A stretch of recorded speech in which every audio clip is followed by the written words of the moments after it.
Simon commission Bharat शासन अधिनियम 1919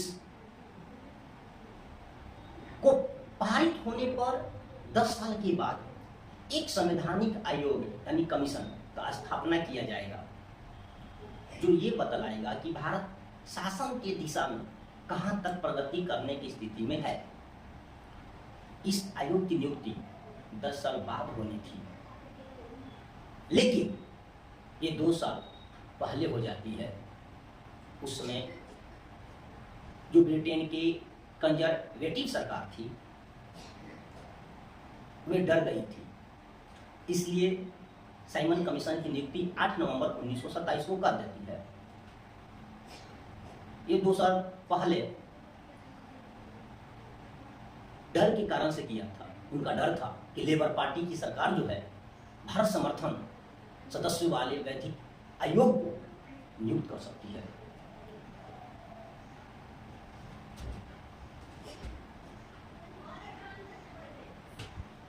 नवंबर 1927 को इसका गठन हुआ था। जब ये गठन हुआ था, ये इसलिए गठन हुआ था 1919 भारत शासन अधिनियम जांच करने के लिए, और इसमें 10 साल बाद होना था, लेकिन 2 साल पहले ही हो जाता है।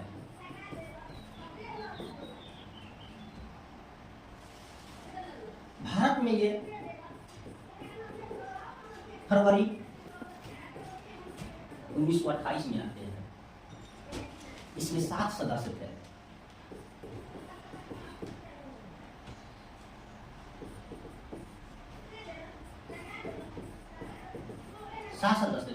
सातों अंग्रेज थे। इसी का एक सदस्य था क्लीमेंट एटली, जो आगे चलकर ब्रिटेन का पीएम बनता है, और यही भारत के स्वतंत्रता पर सिग्नेचर करता है, साइन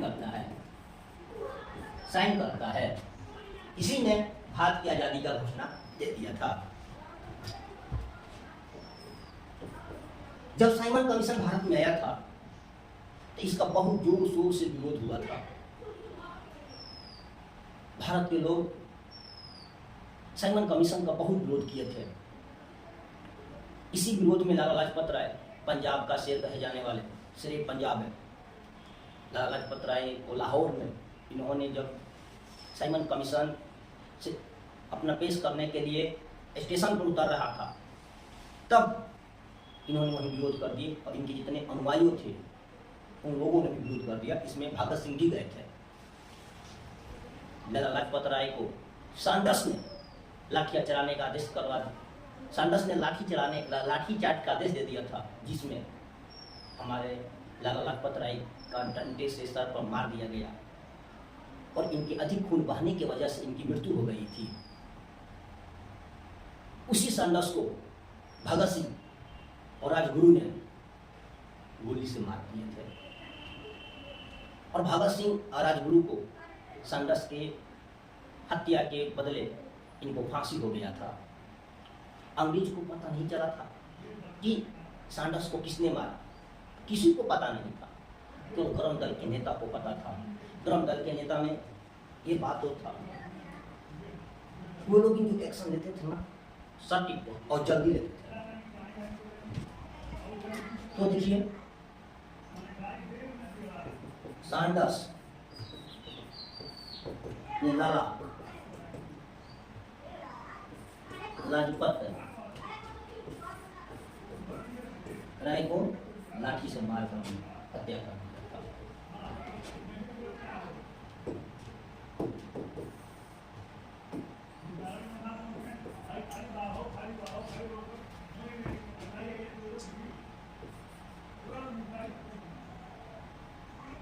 भारत की विरोध करने के बावजूद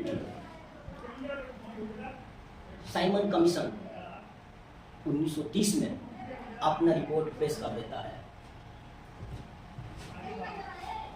1930 में रिपोर्ट पेश कर देता है और 1930 रिपोर्ट के आधार पर ही 1935 में भारत शासन अधिनियम के तहत भारत और बर्मा अलग कर देता है। उस समय बर्मा देश को म्यांमार कहा जाता था, अलग कर देता है। इसको स्क्रीनशॉट ले लो पहले।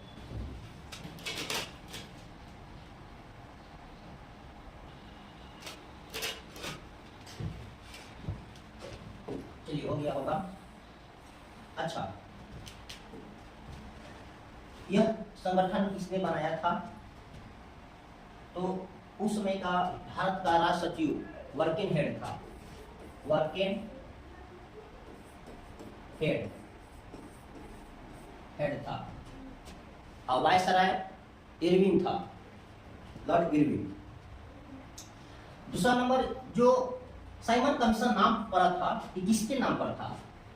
तो sir John Simon, sir John Simon के नाम पर इसका नाम पड़ता है। और सर जॉन साइमन क्या था? अध्यक्ष था, अध्यक्ष था। सर क्या था? अध्यक्ष था। इसी के नाम पर साइमन कमीशन का नाम रखा जाता है।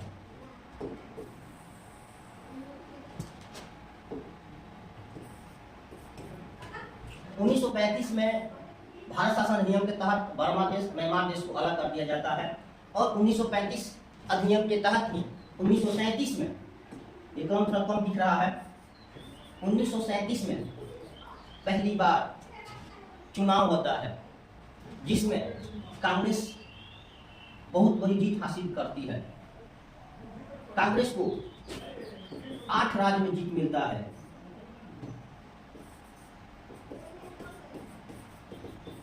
आठ राज्य में जीत मिलता है। और जो मुस्लिम लीग था,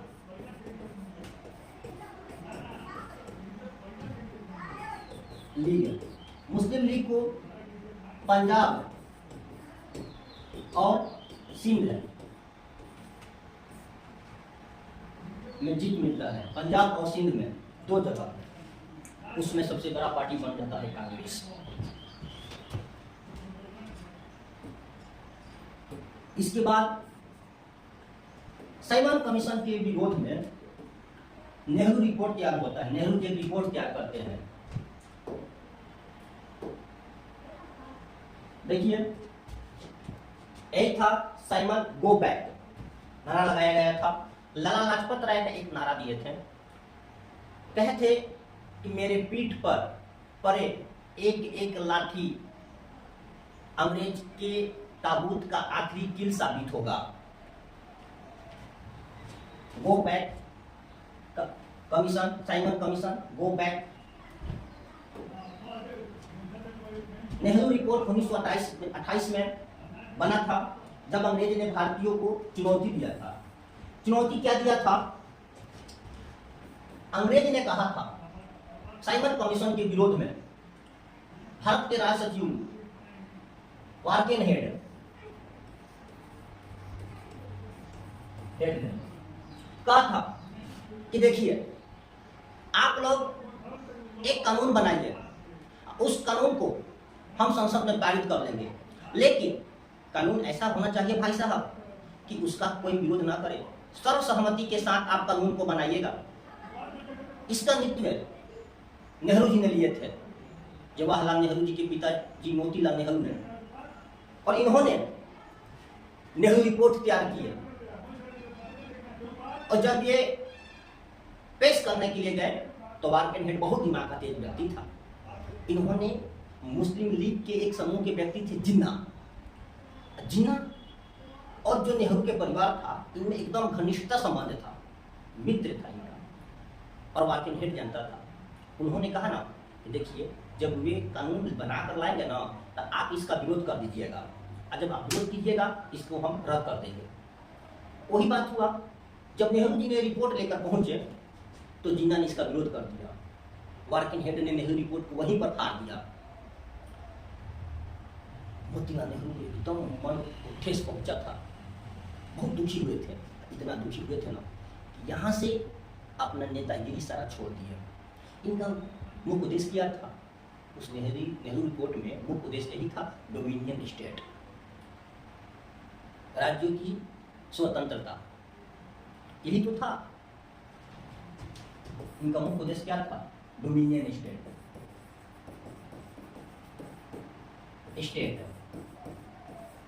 डोमिनियन स्टेट।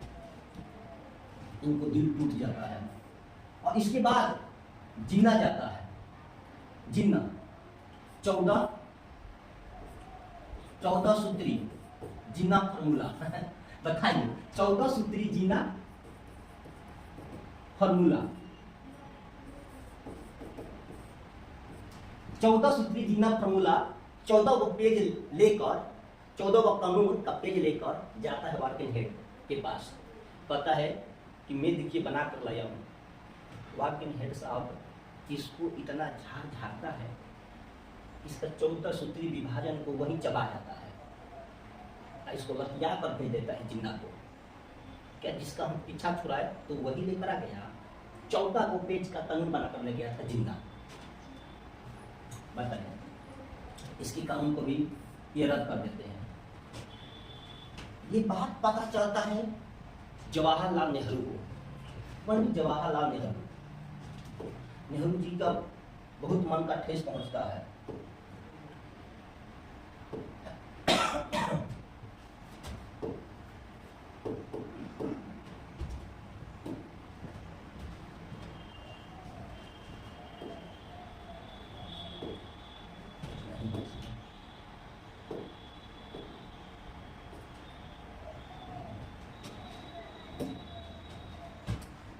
नेहरू जी ने, जवाहरलाल नेहरू लाहौर अधिवेशन करते हैं।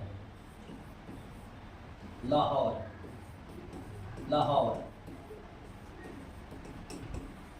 अधिवेशन,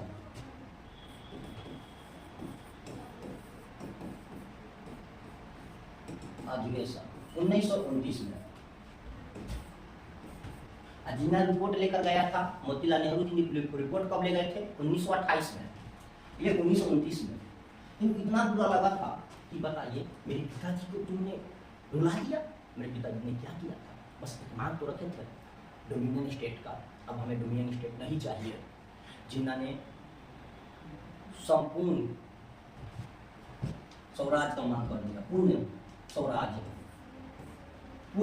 का मांग कर दिया, पूर्ण स्वराज। इसने तो जवाहरलाल नेहरू ने पूर्ण स्वराज का मांग कर दिया। वर्किंग हेड माथा पीटने लगा, अरे भाई साहब ये क्या हुआ? एक हम समस्या को हटाते हैं, दूसरा समस्या चलाता है। अभी इनके बाबूजी को हमारा किए, जिन्ना रिपोर्ट को रद्द किए, ये एक अलग नौटंकी लेकर बैठ गए कि इनको पूर्ण स्वराज चाहिए। ठीक है, विरोध करना शुरू कर दिया। पंडित जवाहरलाल नेहरू 26 नवंबर 1930 को स्वाधीनता दिवस,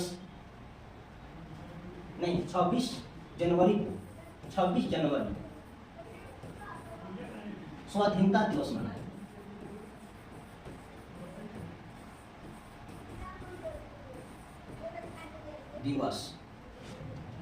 स्वाधीनता दिवस, और कहें कि प्रत्येक वर्ष 26 जनवरी को स्वाधीनता दिवस मनाया जाएगा। 26 नवंबर को 1949 में अंबेडकर जी ने संविधान बनाकर रेडी कर दिए थे, लागू नहीं किए थे। तो संविधान बनकर तैयार कब हो गया था? 26 नवंबर 1939 को। लागू नहीं किए थे, संविधान बन गया था। संविधान बन गया, लागू नहीं किया गया था। लागू इसलिए नहीं किया गया था कि स्वाधीनता दिवस नेहरू जी 26 जनवरी को कर दिए हैं, संविधान बनकर के 26 नवंबर को हो गया है, और देश आजाद 15 अगस्त 1947 को हो गया है। अब क्या किया जाए, तो इसका एक बीच का रास्ता निकाला गया। 26 जनवरी 1950 संविधान को लागू किया जाता है। याद रखिएगा, संविधान लागू कब होता है, तो 26 जनवरी 1950, और बन का तैयार कब हो गया था, तो 26 नवंबर 1949। ठीक। अच्छा, नेहरू जी बहुत दिमाग तेज व्यक्ति थे। इन्होंने जब पूरी दुनिया सो रही थी, आधी रात को रावी नदी के तट पर, ये रावी नदी है, ये रावी नदी के तट पर भारतीय तिरंगा को फहरा देते हैं, भारतीय झंडा तिरंगा को फहरा देते हैं, और कहते हैं कि जब पूरी दुनिया सो रही है तो भारत अपनी स्वतंत्रता का नींव रख रहा है।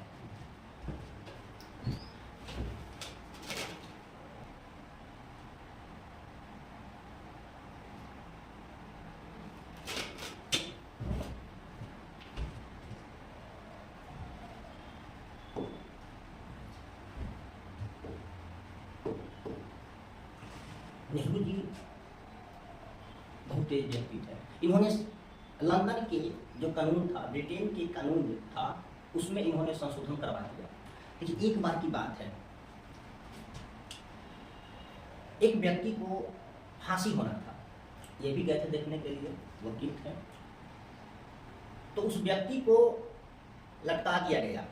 जो ब्रिटेन का कानून है उसमें लिखा है टू हैंग, टू हैंग, इसे लटका दो। उस व्यक्ति को अंग्रेज ने लटका दिया। नेहरू जी ने बोले कि अब उतार दो। अंग्रेज बोले नेहरू का दिमाग खराब है क्या, इसको फांसी का सजा हुआ है, आप बोल रहे हैं कि इसको उतार दो। तो बोले कि हाँ, आपके संविधान में, आपके कानून में लिखा है कि टू हैंग, इसे लटका दो, लटक गया, उतार दो, छोड़ दो इसे। तो उसको छोड़ दिया जाता है, उस व्यक्ति का जान बचा देते हैं ये। तब अंग्रेज अपने संविधान में, अपने कानून में संशोधन करता है और वहां लिखता है टू हैंग किल डेथ, यानी कि इसे तब तक लटकाइए जब तक इसकी मृत्यु नहीं हो जाती। इन्होंने वहां एक संशोधन करवा दिया, एक और संशोधन करवाए थे। पंडित जवाहरलाल नेहरू ने लंदन में, इंग्लैंड में जमीन खरीदते हैं, और वहां फ्लोर बाई फ्लोर बिकता है। तो समझिए जमीन क्या, एक फ्लोर समझिए ना, एक फ्लोर खरीदते हैं बनाने के लिए, और ये फ्लोर बनाते हैं, लेकिन वो फ्लोर 11 फीट खरीदते हैं और 10 फीट ही बनाते हैं। यानी कि ये 11 फीट खरीदे हैं, यहां से ये होगा 11 फीट, ये 10 फीट बनाए, 1 फीट छोड़ दिए, 1 फीट ये छोड़ दिए, नहीं बनाते हैं। दूसरा व्यक्ति आता है, इंग्लैंड में फ्लोर बाई फ्लोर इसलिए बिकता है ना कि वहां जमीन की थोड़ा सा कमी है, तो 1 फीट छोड़ देते हैं। तो दूसरा व्यक्ति आता है दूसरा फ्लोर खरीद कर बनाने के लिए, तो ये कहते हैं कि आप नहीं बना सकते हो। बोले क्यों नहीं बना सकते भाई, आप तो बना लिया, इसके बाद तो मैं बनाऊंगा। तो कैसे बना लीजिएगा, इसके बाद अभी मेरा 1 फीट बचा है, माफी करा 10 फीट बनाए हैं, 1 फीट मेरा बचा है, एक कागज देखो 11 फीट हम खरीदे हैं। तो कहा कि नेहरू जी ने कहा यदि आपको बनाना है तो 1 फीट छोड़कर इसके ऊपर बनाओ। भाई हवा में घर बनाओ, तो बताइए कोई हवा में घर बनाएगा? इंग्लैंड के लोग माथा पीटने लगे कि भाई साहब ये इतना पढ़ लिया है कि इंग्लैंड के कानून को सुधारना पड़ रहा है। तब वहाँ पर उन्होंने अपने कानून को सुधारा है। तो नेहरू जी बहुत पढ़े लिखे व्यक्ति थे, लेकिन नेहरू जी के कुछ अपने लोग प्रेम भक्ति के कारण उन्होंने गलतियां करते चले गए। 10-12 गलतियां कर दिया, जिनसे नेहरू जी को लोगों ने गरियाना शुरू कर दिया। नहीं तो ये पढ़ाई लिखाई में दिमाग से बहुत तेज व्यक्ति थे। एक आप लोग गाड़ी वाला का कहानी सुने होंगे कि लंदन में जब ये पढ़ने के लिए गए थे तो वहाँ के जो प्रिंस था, प्रिंस का बेटा उसी कॉलेज में पढ़ता था जहाँ पर नेहरू जी भी पढ़ते थे। और खुदा न खास्ता बड़ी दुर्भाग्यपूर्वक इनका दोस्ती उनके साथ हो गया। छुट्टी का दिन था, उसी के गाड़ी में, प्रिंस के गाड़ी में ये लोग घूमने के लिए निकले थे। कुछ दूर गए तो एक दुकान दिखा, दुकान में एक टाई नेहरू जी को पसंद आ गया। और नेहरू जी कहे कि ये दुकानदार से ये टाई हमको दे दो। कितना पैसा? तो इतना पैसा। ये टाई प्रिंस को भी पसंद आ गया, तो बोले कि ये टाई हमको भी दे दो। दुकानदार ने कहा कि टाई केवल एक ही है, तो कहा कि देखिए मैं प्रिंस का बेटा हूँ, मैं इंग्लैंड का, इस हिसाब से टाई हमको दे दीजिए। दुकानदार भाई ने जो जवाब दिया ना, सुनकर हैरान हो जाइएगा। दुकानदार ने कहा कि देखिए आपसे पहले ये व्यक्ति नेहरू जी ने इसको खरीदा है, मैं पहले इसको दूंगा। प्रिंस का बेटा जिस गाड़ी में नेहरू जी को बैठा कर लाया था, वो गाड़ी लेकर अपने महल में चला जाता है।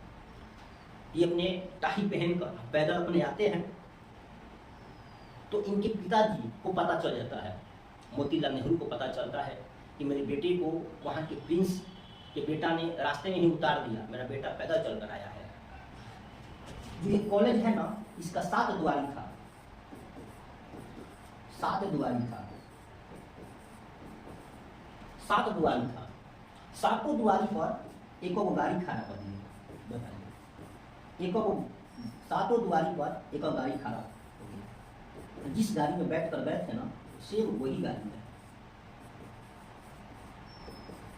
हमारे नेताओं के पास उस समय भी पहले पैसा था, ऐसा बात नहीं है। मोतीलाल नेहरू के पास भी बहुत पैसा था। तो अब कल क्लास देखेंगे, कल से चलेगा डांडी मार्च, सविनय अवज्ञा आंदोलन। आज के लिए इतने देते हैं, गुड बाय। चलो बच्चों निकल जाओ। लेडी फर्स्ट निकलो।